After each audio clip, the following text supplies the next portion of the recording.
Vamos a seguir con Rubén Olivera, que nos pidió ser presentado como músico y docente. Y bueno, Rubén va también a exponer y después de él vamos a pasar a una conversación un poco más en ronda. Muchas gracias, Rubén, por estar. Gracias a ustedes por la invitación y bueno, por abrir, digamos, que es interesante esto a otras disciplinas, ¿no? En este caso la música.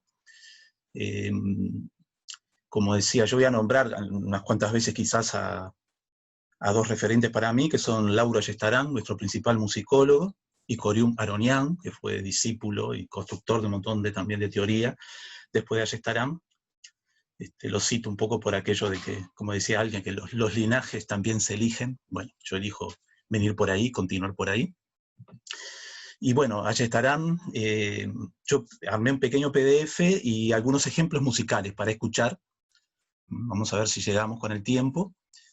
Allá estarán comentado a veces algo así como que si se producen malos entendidos hablando sobre palabras o sobre conceptos con palabras, lo que no será hablar con palabras de música, que es un lenguaje específico, y por eso los ejemplos se producen otras confusiones, pero son distintas, por lo menos variamos el tipo de confusiones. Ayestarán, según Corium, comenzaba muchas de sus charlas diciendo provocativamente: como sabemos, la música no es un lenguaje universal. Que en realidad ahí se caía un montón de construcciones de Occidente, porque en general uno aceita las conversaciones diciendo, bueno, lo que mata es la humedad, y la música es un lenguaje universal, y ahí empezamos a charlar, ¿no?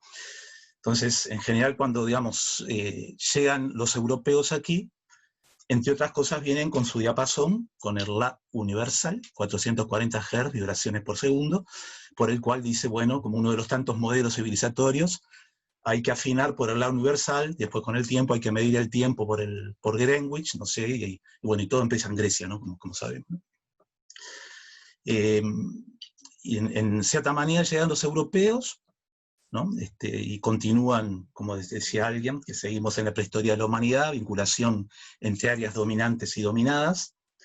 Lo que Ayestarán quería decir con eso de la música en realidad era que es universal, o más bien planetario, para no ser tantos planetocentristas, universal el hecho de que la humanidad reúna los sonidos y los silencios de algo que llamamos lenguaje verbal y de algo que llamamos lenguaje musical. Pero en ambos casos, los idiomas en que nos comunicamos son distintos. Idiomas griego, idio, propio, más realización, realización de lo propio. Es lógico que uno, sobre todo en el lenguaje verbal, entiende que toda la humanidad organiza los sonidos y los silencios para comunicarse verbalmente. No lo entiende tanto por la parte de la música, que también es como lenguaje y por lo tanto que tiende a la comunicación, que cada comunidad organice a su manera. Llegan los europeos, decía yo, áreas tobogán, o sea, áreas dominantes y dominadas en cuanto al intercambio desigual de bienes económicos y de bienes culturales. Y comienza la separación, ¿no? Académico-popular. A veces le cuesta, que eso es parte de la dificultad de cada área de ver a los demás en su propia salsa, y no a través del cristal con que uno mira o del audífono con que uno escucha, ¿no? Comienza la dificultad para ver al otro, o sea, la dificultad se separa lo académico y lo popular, los saberes. Hay medicina formal y medicinas populares, hay religiones oficiales y religiones populares, hay música académica, erudita, culta, todos los nombres son complicados. Ayestarán le llamaba culta, pero como decir mesa, ¿no? Por una cuestión de jerárquica. Y la música popular, comienza la dificultad. La vez pasada alguien me mostraba unos arreglos, la dificultad desde lo académico y desde formación académica para ver a lo popular. Alguien me mostraba un arreglo para una comparsa de candombe, y cuando subían los tambores había puesto arriba appassionato con fuoco, ¿no? Y yo le decía, vamos a ver con los términos italianos, poné con polenta, con grappa, pero appassionato con fuoco no es. Comienza la dificultad de eso, ¿no? Como decía el otro día, ¿quién era que hablaba? Guillermo, ¿no? La dificultad para el blanco occidental o para los mezclados occidentales uruguayos de entender el concepto de trance en el candombe.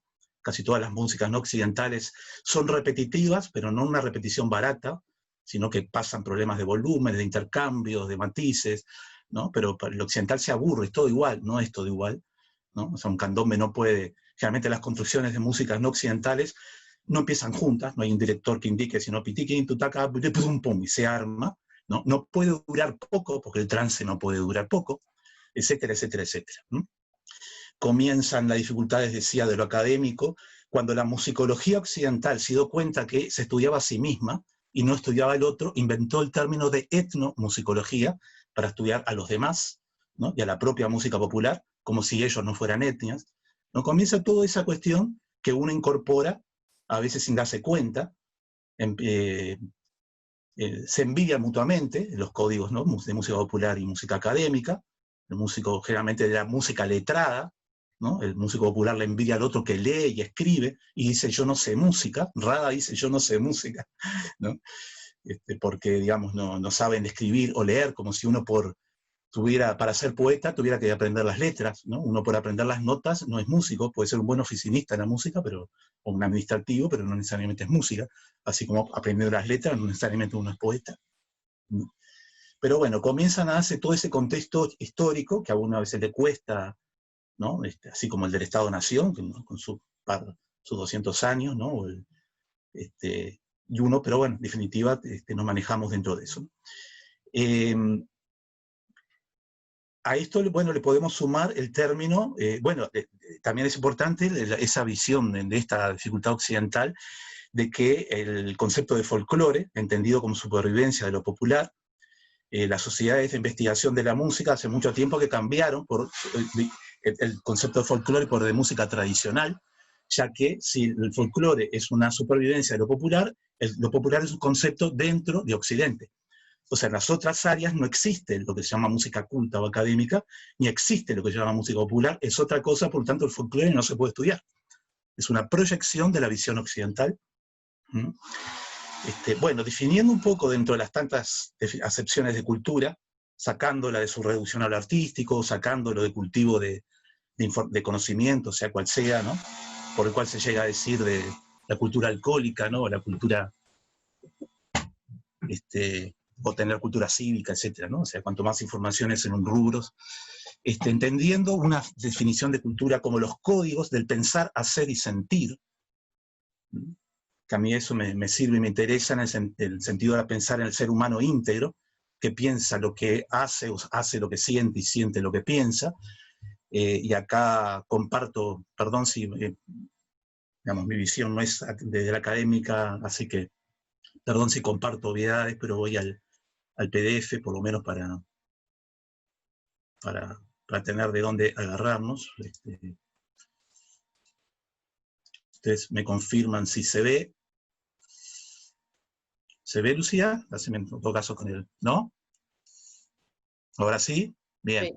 Sí. Bueno, para elegir algún texto de algún de los tantos teóricos, por lo general casi siempre gramscianos, y ahí quiebro una lanza por Pinochet, porque recuerdo en su viaje al Uruguay en el 93, fue la primera persona de derecha ultra que le escuché decir, el problema ahora es la intelectualidad gramsciana.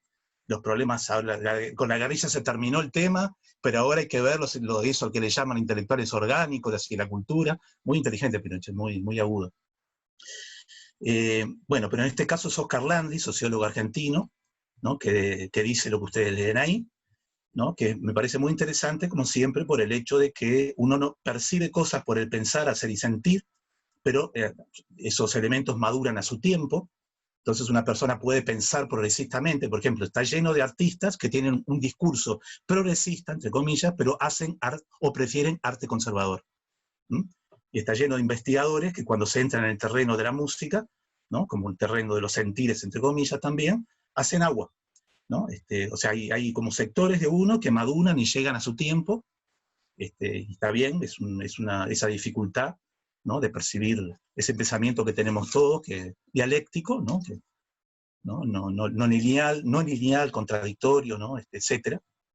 Eso explica quizás el que a mí también siempre me llamó la atención, esta imagen de Toussaint Louverture, primera revolución latinoamericana, Haití, que a fines del siglo XVIII peleaba contra el dominador francés, pero se hacía retratar como el dominador francés. Es interesante que cuántas batallas militares, como decía Corium, se terminan después perdiendo en el terreno cultural. contra batallas militares que se ganan en el terreno militar, se terminan perdiendo en el terreno cultural. Toussaint Louverture era un entusiasta y peleador por la libertad de Haití, pero su modelo cultural, como fue el de los procesos independentistas del comienzo del siglo XIX en América Latina, eran el modelo del dominador. Esto decía, esto tiene que ver mucho con la impronta que todos tenemos, las improntas, el imprinting, el impreso en la formación. Manuel García Cerveto, fue un libro durante varias décadas, estudió en música, él decía esto en su primera página, dentro de ese modelo civilizatorio, ¿no? El panorama de la música es amplísima, pero la verdadera cultura musical debe dirigirse solo se deben estudiar las elevadas manifestaciones de este arte. Entonces los libros de historia de la música, por lo general, eran una mentira, porque era la historia de la música erudita, europea, hasta el siglo XIX, no abarcaba los otros 2/3 de la humanidad, ni abarcaba la música popular local, ni la música contemporánea. Esta era la tapa de uno de los libros de García Cerveto, donde vemos ahí a un montón de gente mirando hacia el cielo, donde está todo hacia arriba, en los bajos de las ciudades del cuerpo, donde está todo lo que está mal, ¿no? Generalmente nos enseñan el arte, enseñan la taquicardia, poner los ojos en blanco, emoción, enseñan un rito, cómo percibir el arte, ¿no? En la escuela y en el liceo. Acá toda esta gente está extasiada mirando hacia el cielo, buscando. Y bueno, y podemos ir en el año 88, en un taller latinoamericano de música popular en Colombia, conocí a Jesús Martín Barbero, que acababa de escribir su libro, De los medios a las mediaciones, y él escribía esto, ¿no? Esto que ayer hablaba Soledad, ¿no? Esto que ustedes están leyendo, que es una manera de ver, y dio una imagen muy linda de él, decía, hay cultura de cadera para abajo y cultura de cadera para arriba. Yo después no lo encontré escrito, pero lo dijo, ¿no? Y la gente que tiene cultura de cadera para arriba, hacen aquello que quienes tienen cultura de cadera para abajo cuando se emborrachan, dicen. Está lindo como imagen.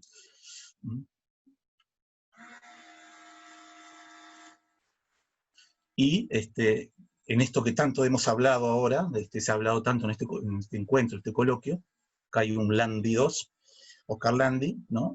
Hablando sobre el tema de los usos, también Gramsci, un montón de gente, digamos, que después lo continuó, ¿no?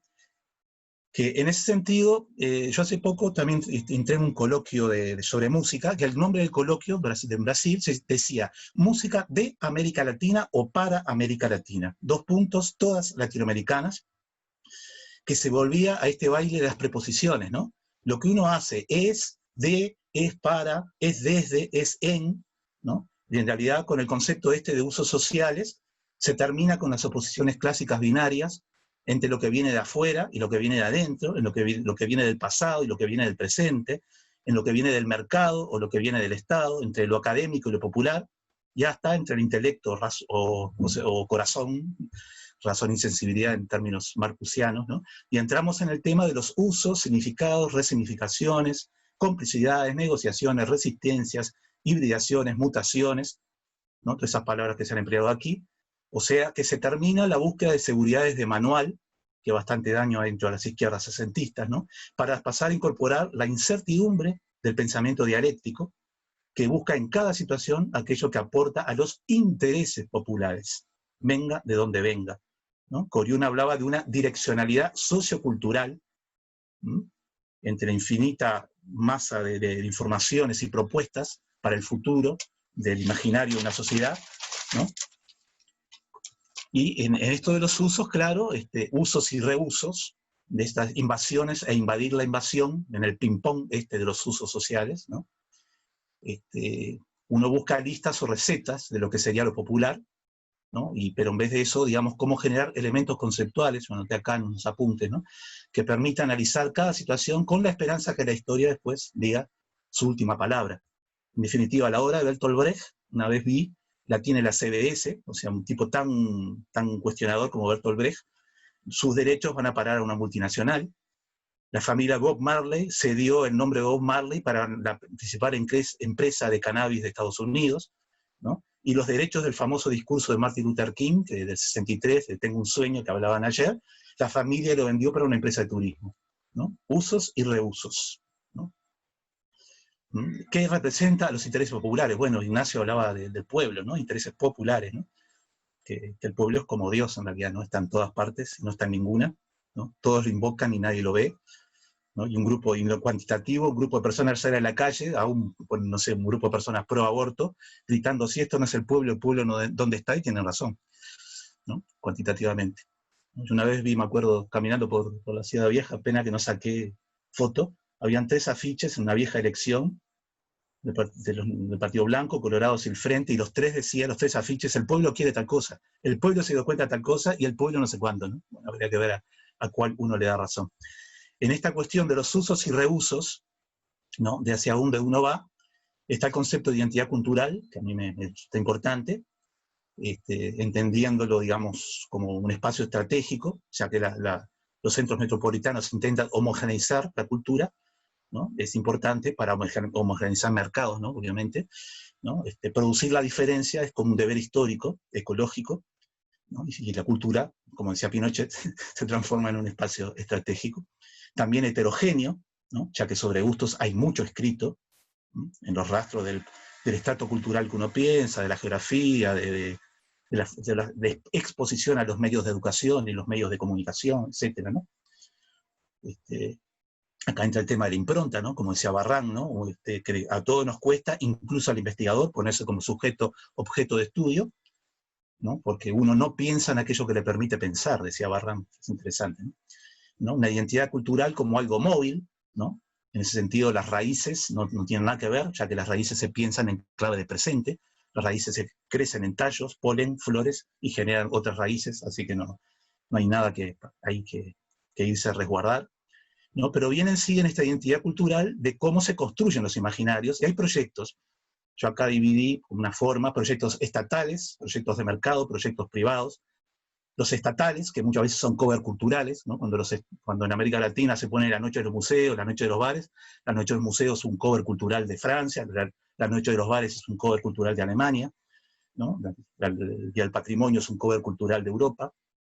Pero a veces uno va a algo más creativo, ¿no? Se cuestiona el concepto, uno puede cuestionar el concepto de autenticidades, ¿no? Como cuando la URSS eligió que cada lugar de la URSS tenían que bailar ciertos bailes, ¿no? Y son autenticidades construidas, ¿no? Sarmiento decía, acá tengo textual, decía, cuando sobre el fin del siglo XVIII hizo el proceso civilizatorio, ¿no? Él decía, pudimos en 3 años introducir 100.000 pobladores, ahogar a la chusma criolla inepta, incivil, ruda, que no sale al paso cada instante. Fue un proyecto, ¿no? Itamaraty financió en el comienzo del 62, que lo estudia Corium, un viaje de todo un avión para y ni llegué a los audios, para introducir la bossa nova en Estados Unidos, ¿no? Son los proyectos estatales, alguien estudió cómo la tienda inglesa estableció un proyecto para meter Halloween en Estados Unidos, acá en Uruguay, ¿no? Hay proyectos privados, como cuando el TUM trabajó con el proyecto Murga Joven, o Jaime Ross y el Sabalero hicieron los cantos bailes a fines de los 80, para tratar que los uruguayos no tuvieran más alternativas de bailar, ¿no?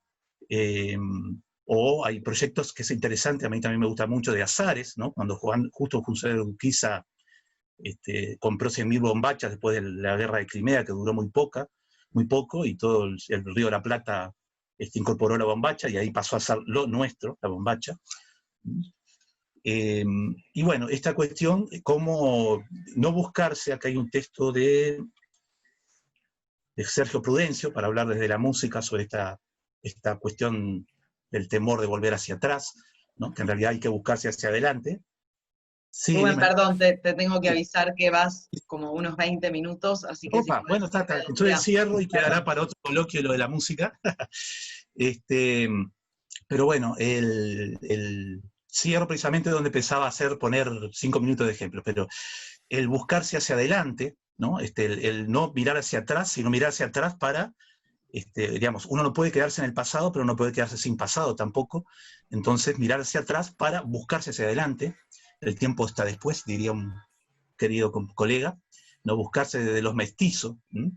Y mi idea era ahora entrar en el análisis de casos, ¿no? Con un concepto de amortiguación, ¿no? En donde, para citar uno solo y termino, de amortiguación, en donde todo se mezcla, incluso los conceptos de la izquierda, Uno de ellos era hablar de Jaime Ross, poner una murga histórica, de sonido histórico, y hablar de Jaime Ross, cuando en el año 85 cambió el imaginario uruguayo, poniendo al Canario Luna en la canción Brindis por Pierrot, una estética rea, chorreando grasa, en medio de una murga de sonido universitario, como todas las murgas pueblo de época de dictadura, paradójicamente cantaban en su texto a favor del cambio, pero usaban una estética de amortiguación pasteurizada del sonido histórico de la murga, que son de los tantos casos muy interesantes, que era de las cosas que pensaba plantear en cuanto al concepto de amortiguación, ¿no? De la diferencia popular a partir de los modelos civilizatorios, incluso partiendo de la izquierda, formados a partir del discurso, inevitablemente por impronta burgués, a partir de la formación formal. Pero ese fue un caso, la murga, modificando su sonido de estética rea, ¿no? Mersa, pero cantando a favor del pueblo, así como los grupos vocales de la época de predictadura, cuando la izquierda masivamente, la izquierda ilustrada, accedió a la militancia política, ¿no? Pero le consideraban muy el sonido de Yupanqui o de Violeta Parra medio bajo, medio sucio, ¿no? Los grupos vocales fueron una respuesta histórica que después no prosperó, en realidad no prosperó posterior, ¿no? En donde grupos de formación académica y de emisión lírica cantaban canciones populares quitándole el barro para que esa izquierda ilustrada disfrutara de un sonido que acompañara la épica política del momento. Les debo la escucha.